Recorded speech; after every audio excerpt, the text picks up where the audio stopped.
Hey everybody, today we're going to play Dr. Jekyll and Mr. Hyde on the NES.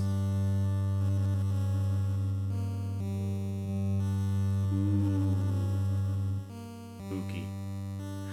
Alright, now, for anyone who knows anything about this game, from a certain angry video game nerd, is most likely where you've heard of it. It is infamous for being incredibly frustrating, and obviously, in our horror theme, this should be a fun experience. So let's get it started.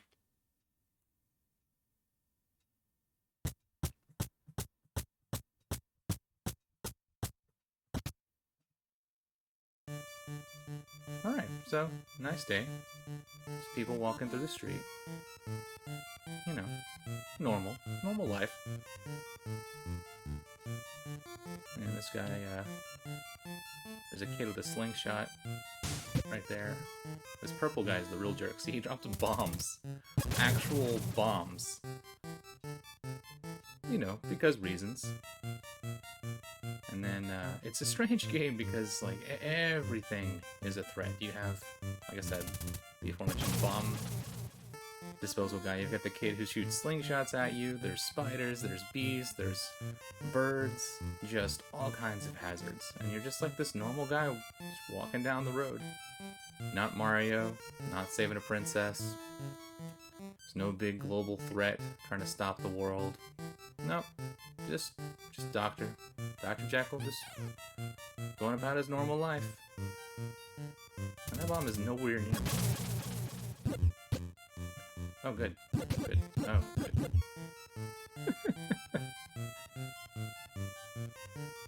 So, I've seen some footage of this game, but I haven't actually given it a chance myself. So all I really know are the bizarre threats in the game. So far, I'm just like a walking simulator, though. Just avoiding threats the best I can and just keep on walking. I do know that the actual gameplay, it happens whenever you become Mr. Hyde. So Dr. Jekyll is just this...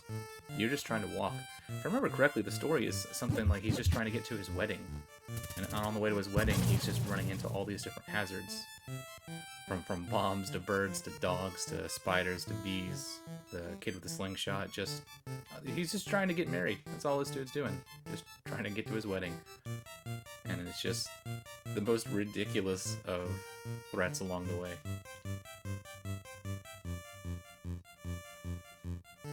This is definitely a game... Oh, look at that. We made it to the end. Well, we're doing better than we did in Castlevania. Though, yeah, that's, not saying a lot. Oh, here comes the birds. Or planes. I'm pretty sure they're supposed to be birds, but they are some strange-looking birds.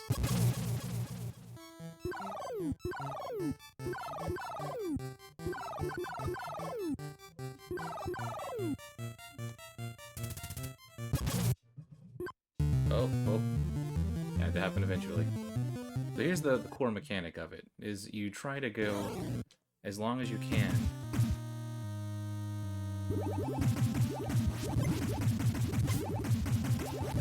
That remember the button combo, there's a way better attack than this crappy punching. There we go. Yeah, so you can either throw a punch or shoot the Psycho Wing, which obviously if you have a projectile, you're not going to punch anymore, but it's not just a simple button press, you have to push up.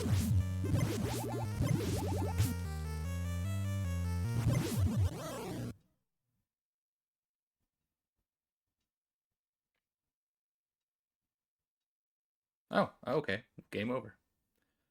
Well, that didn't last very long. I actually thought we'd do better on this one.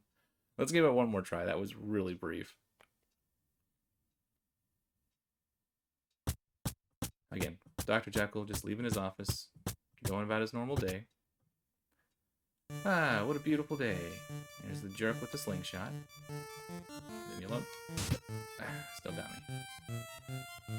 See, there's two parts of the game, because when you're exploring the city as Dr. Jekyll, you're just trying to get to the wedding. And then when you're Mr. Hyde, you have to fight all the monsters and whatnot, but you have a projectile, and it's much more like an actual game. So it's very, very different playstyles, though, because this is so tedious and so slow. And when you're playing as Mr. Hyde, the game pushes you along. You don't even get to control where you're going. It just forces you down the screen. So it's just completely different gameplay mechanic. I cannot get past the spider. Come on. See, I did much better that first time than I am now. But that's part of the challenge, too, is not only are you trying to stay alive when you're playing as Mr. Hyde, but if you get to the same point that you turned into Mr. Hyde, at the same point that you got as Dr. Jekyll with Mr. Hyde, the game also immediately ends. So there's two different things that you're trying to accomplish. I don't know what to do with the cat. Just another obstacle.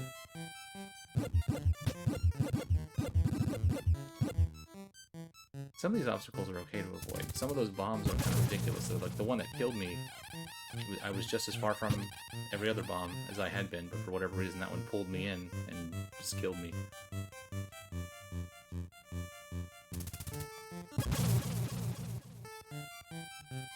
Just keep on walking.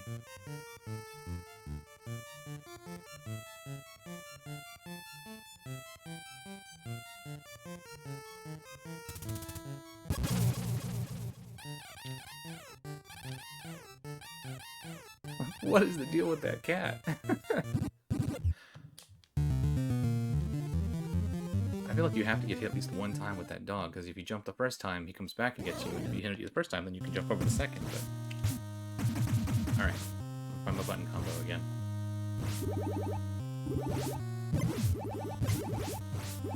Gotta keep an eye on that light here.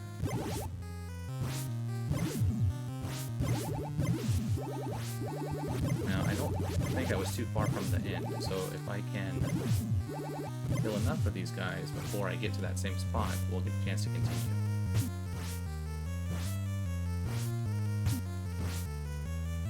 But see, I'm not even pushing to the left here, it's just forcibly scrolling. Even the stairs, it makes you jump. So it pushes you to continue.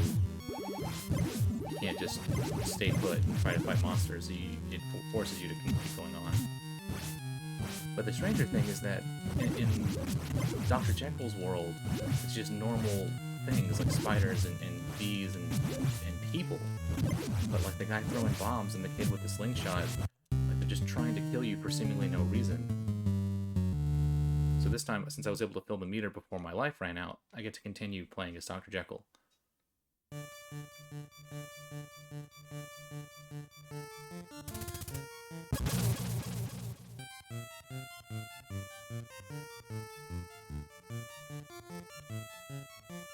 I will say though, for our first level, you are not told any of this information. You're just a guy trying to walk down the street and just all this crap is being thrown at you. It's kind of ridiculous. But hey, I made it to the end of the first level again. Now we'll be at the birds. Oh, by the way, I don't know if I showed that. I have this hilarious little nudge with this cane. Did you see? I was nowhere near that bomb. I was nowhere near that bomb. Alright, so now again, playing as Hyde. And I have got to fill that meter before I get to the spot I was as Dr. Jekyll. Or it's just going to be an instant game over. Though the interesting thing is that there's two different types of game over screens. There was that first one I had where my life meter ran out and I just fell down dead. If I get to that same spot, you get this hilarious animation of Mr. Hyde being struck by lightning for seemingly no reason. And again, since the game doesn't tell you anything unless you knew that it's because you got to the same point as Hyde that you got as Dr. Jekyll, it's just a complete mystery. But it almost makes you wonder why this isn't the whole game, because this is like the side-scrolling, shooting, projectiles. There's so much more to this part of the game. I guess my life meter ran out again, so game over. Well, here, I'll do one more, and I'll show you what it looks like what I'm talking about before, if you're playing as Dr. Jekyll. Like, if you play as Dr. Jekyll and you don't make it very far at all, which is probably what happens for most people when they try playing this game, if they don't understand mechanic at all, because you wouldn't have any reason to think that these regular people would be threats until you get attacked by one. So for instance, this bomb guy, if I didn't know that he was going to drop a bomb, why are you guys being a jerk? He drops this bomb. If I think it's an item or something from standing here, you can see, look at my life. That was one bomb. I barely made it from the start of the screen. So now, as Mr. Hyde, I'm just going to advance. I'm going to push forward to get to that same spot. See, I barely moved at all, and game over. So that's the second way that you can get a game over screen. And that's about the general experience that most people have the first time playing. So, again, I don't know what they were thinking making this game as difficult as they were. It definitely has that NES hard feeling, but unlike Castlevania, where you've got the fun music and monster design and the gothic horror influences, and just like you have Death, you have Medusa, you have just all these different interesting characters. In this game, it's so strange because it focuses on trying to just make it through this mundane society. You're just walking down the street and everything is trying to kill you, and there's just no explanation. So it's a very different kind of experience, because while it's hard and while it's frustrating, there's not a lot of replay value. So other than just trying this game out just to see how far you can actually make it, there's not a lot of fun to be had. So I hope you guys enjoyed my hilarious attempt at Dr. Jekyll and Mr. Hyde. More NES games to come, and then we will start moving into more modern games. I just kind of wanted to start with some older classics and then build up to some more modern ones. But anyways, guys, it's been great. Have a good one.